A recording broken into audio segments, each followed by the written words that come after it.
ओम शांति। 19 दिसंबर की बाबा की मुरली। दीव का स्वातंत्र्य दिन है 19 दिसंबर। मीठे बच्चे, शिव बाबा इस समय तुम्हारे सामने हाजिर नाजिर हैं।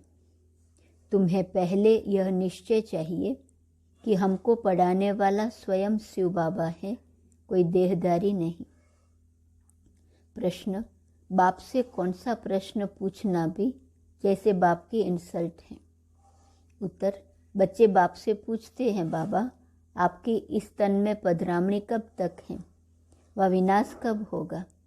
बाबा कहते, यह जैसे तुम मेरी इंसल्ट करते हो। मेहमान से पूछना कि आप बाकी कितने दिन रहेंगे, यह तो इंसल्ट हुई ना। कहेंगे क्या, मैं तुम्हारे लिए बोझ हो पड़ा हूँ। शिव बाबा तो जब तक यहाँ हैं तब तक तुम बच्चे खुश हो ना, इसलिए ऐसे प्रश्न बाप से नहीं पूछने चाहिए। ओम शांति।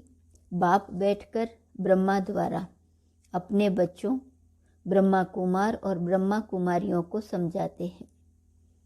ब्रह्मा कुमार कुमारियां भी समझते हैं कि निराकार बाप ब्रह्मा द्वारा समझा रहे हैं। बाप तो है निराकार, किसको साक्षात्कार भी कराना होगा तो ब्रह्मा का शरीर ही सामने करूँगा।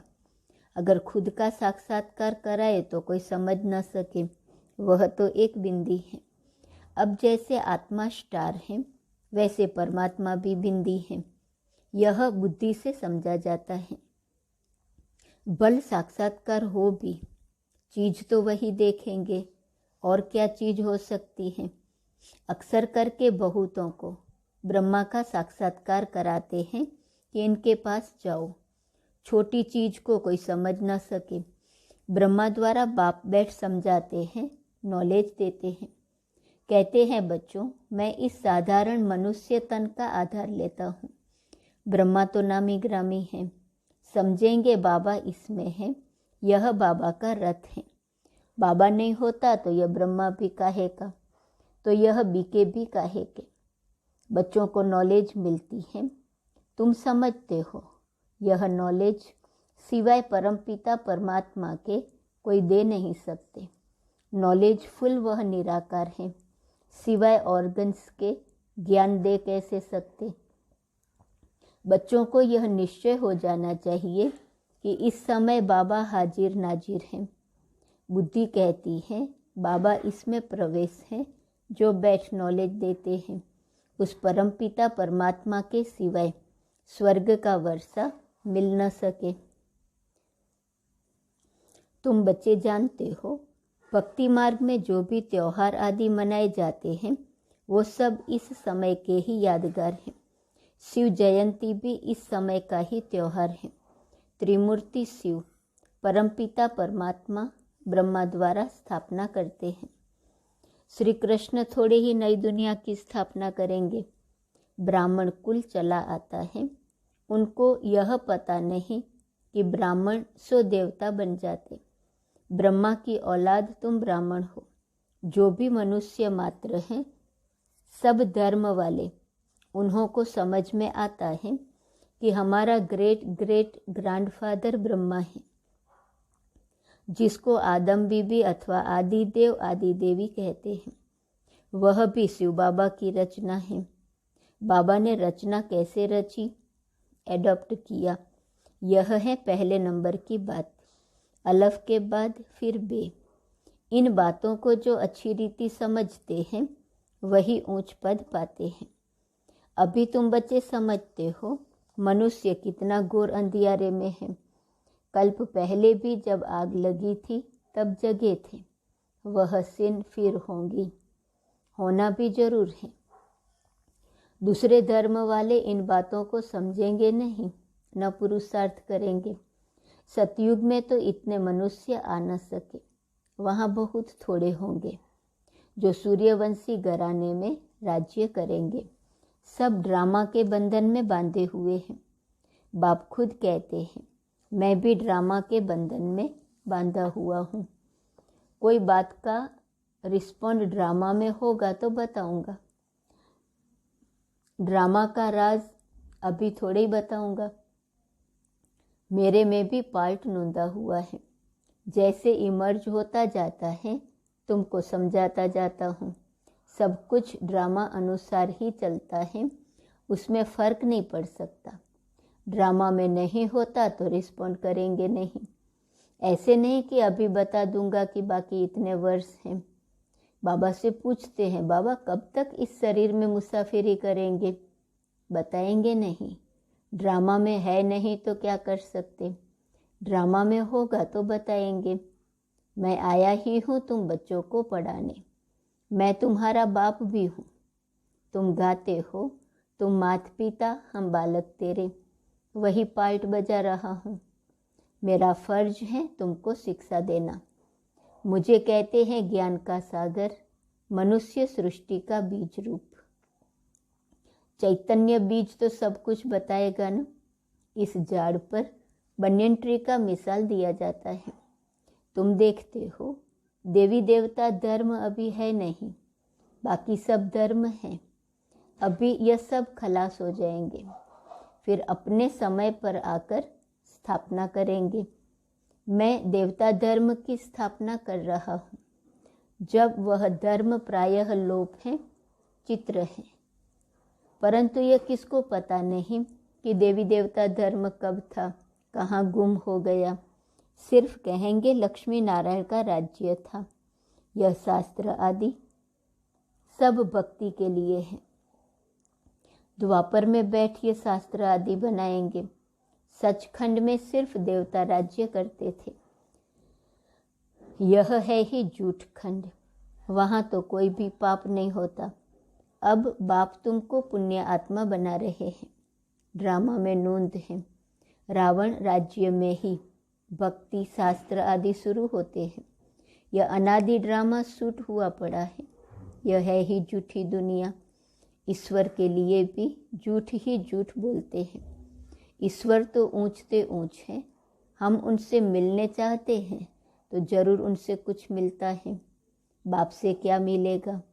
वह है सर्व का सद्गति दाता। सर्व को दुख से छुड़ाते हैं। रावण भी बड़ा जबरदस्त है। आधा कल्प उनका राज्य चलता है, परंतु वह दुख देते हैं, इसलिए सब मनुष्य बाप को याद करते हैं। रावण तुम्हारी सारी राजधानी छीन लेता है, इतना जबरदस्त है। अब तुमको मालूम पड़ा है।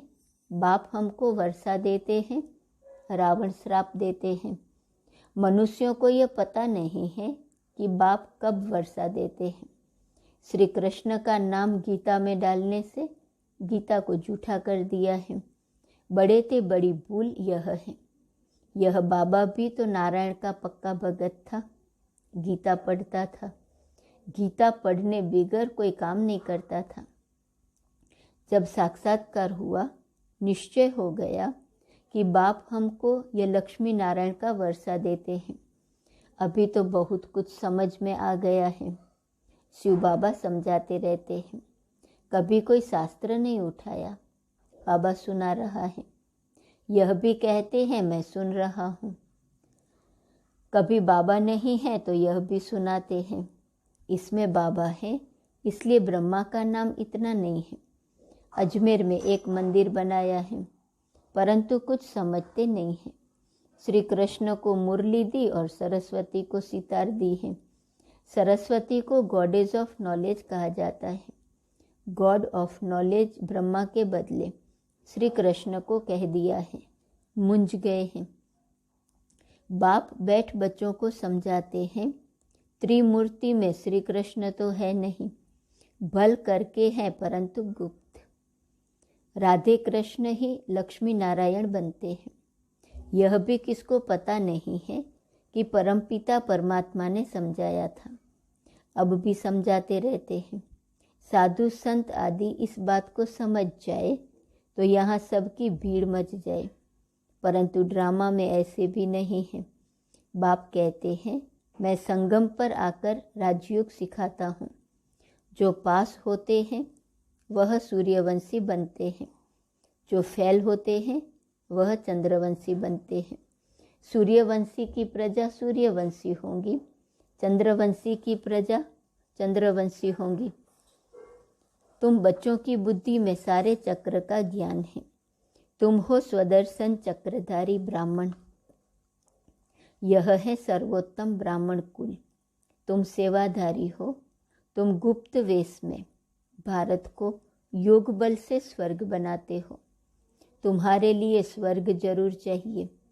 पुरानी दुनिया को खत्म करना पड़े। श्रीमत पर तुम अपनी राजधानी स्थापन कर रहे हो। यादवों की राजाई खत्म होनी है। पांडव राजाई स्थापन कर रहे हैं नई दुनिया के लिए। पुराने भंभोर को आग लगनी है। यह भी समझते हो बाकी कितने दिन होंगे? बहुत थोड़े। बाकी कितना समय है यह हम पूछ नहीं सकते। मेहमान से पूछा नहीं जाता है आप कितने दिन रहेंगे। कहेंगे शायद मैं बोझ हूँ। शिव बाबा कहते हैं मैं यहाँ हूँ तो तुम खुश रहते हो ना, फिर पूछते क्यों हो कि कब तक पधरामणी है? यह पूछना भी जैसे इंसल्ट है। इसमें भी लज्जा आनी चाहिए। यह पूछना तो ऐसे हुआ कि बाबा जल्दी जाए तो अच्छा। इसलिए ऐसे ऐसे सवाल बाबा से पूछ भी नहीं सकते। ऐसा बाप तो कोई हो न सके। बच्चे ही बाप को जान गए हैं। श्री कृष्ण के लिए ऐसे नहीं कहेंगे कि इसमें परमात्मा है। श्री कृष्ण ही याद आता रहेगा, परमात्मा तो याद आ न सके। श्री कृष्ण को ही देखते रहेंगे, शिव को याद ही न करें। इसलिए तुम बच्चों को समझाया गया है कि शिव बाबा को याद करो। देह अभिमान में नहीं रहना है। श्री कृष्ण की महिमा कोई कम नहीं है। बाप कहते हैं मुझे आना ही है पराये देश पुराने शरीर में। श्री कृष्ण तो रावण के देश में आ न सके। अब तुम जानते हो श्री कृष्ण की आत्मा पुनर्जन्म लेते लेते अब इस शरीर में है। यह अंतिम शरीर है। यही फिर नंबर 1 पावन शरीर बनता है। यह सब बातें और कोई की बुद्धि में आ न सके। रावण का चित्र बनाते हैं परंतु समझते नहीं हैं कि रावण की प्रवेशता कब से हुई है। जलाते ही आते हैं। मर जाए तो फिर जलाना बंद कर दे। मरता ही नहीं है, हर वर्ष जलाते हैं। यह सब है भक्ति मार्ग। बाप कहते हैं मैंने तुमको सूर्यवंशी चंद्रवंशी बनाया, तुम फिर शूद्रवंशी बने कैसे? अब फिर तुमको सूर्यवंशी चंद्रवंशी बना रहा हूँ। अभी तुम जानते हो हम विश्व पर जीत पाते हैं, फिर हार खाते हैं। जब देवी देवता धर्म था तो और कोई धर्म नहीं था। अब फिर वह धर्म स्थापन होगा तो और सब धर्म खत्म हो जाएंगे। आसार भी तुमको देखने में आएंगे। कितना साइंस का काम चल रहा है। खुशी भी मनाते हैं। ऐसा एरोप्लेन निकलेगा जो 3-4 घंटे में लंदन पहुंचाएगा। आजकल एरोप्लेन में हाथी, बंदर, मेढक सब जाते हैं। ये सुख के लिए भी हैं तो दुख के लिए भी हैं। वहाँ विमान में घूमते हैं। अभी तुम ऊंची तकदीर बनाने के लिए आए हो। तुम सो देवी देवता बन रहे हो। स्वर्ग का नाम गाते हैं परंतु जानते नहीं कि स्वर्ग कब था। कहते हैं स्वर्ग पधारा तो जरूर नरक में था, परंतु सीधा कहो तुम नरकवासी हो तो गुस्सा लगेगा। अब तुम्हारे में ताकत है। तुम कह सकते हो तुम पतित पावन को बुलाते हो तो जरूर तुम पतित हो। बाप कहते हैं अब जड़ जड़ीभूत अवस्था को पाया हुआ है। महाभारी लड़ाई मशहूर है। तुम जानते हो हम आए हैं राजाई लेने। हम स्थापना के निमित्त हैं।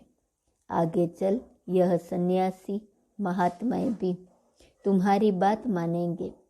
यह सब ड्रामा में नूंद है। अच्छा, मीठे मीठे सिकिलदे बच्चों प्रति माता पिता बाप दादा का याद, प्यार और गुड मॉर्निंग। रूहानी बाप की रूहानी बच्चों को नमस्ते। रूहानी बच्चों की रूहानी बाप को नमस्ते नमस्ते नमस्ते। धारणा के लिए मुख्य सार। पहले पॉइंट, गुप्त रूप में योग बल से भारत को स्वर्ग बनाने की सेवा करनी है, रूहानी सेवाधारी बनना है। दूसरी पॉइंट, हमारा सर्वोत्तम ब्राह्मण कुल है, हम स्वदर्शन चक्रधारी हैं, इस नशे में रहना है, किसी भी बात में संशय नहीं उठाना है। वरदान, परमात्म चिंतन के आधार पर सदा बेफिक्र रहने वाले निश्चय बुद्धि निश्चिंत भव।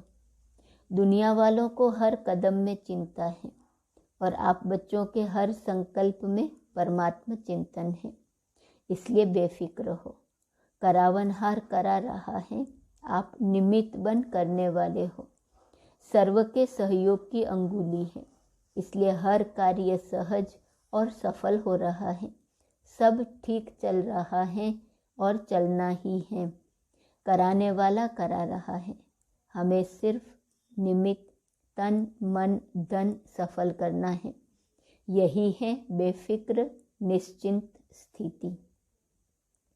स्लोगन, सदा संतुष्टता का अनुभव करना है तो सबकी दुआएं लेते रहो। आज का स्वमान है, मैं आकारी फरिश्ता हूँ। साक्षात्कार मूर्त स्थिति की पॉइंट है, जितना जितना स्वयं आकारी फरिश्ते स्वरूप में होंगे उतना आपका फरिश्ता रूप सर्विस करेगा। लेकिन जो इस न्यारी स्थिति में होंगे, स्वयं फरिश्ते रूप में स्थित होंगे। शुरू में सभी को साक्षात्कार हुए हैं।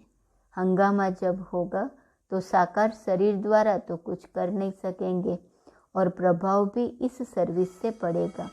जैसे शुरू में भी साक्षात्कार से ही प्रभाव हुआ ना, वैसे अंत में भी यही सर्विस होनी है। ओम शांति।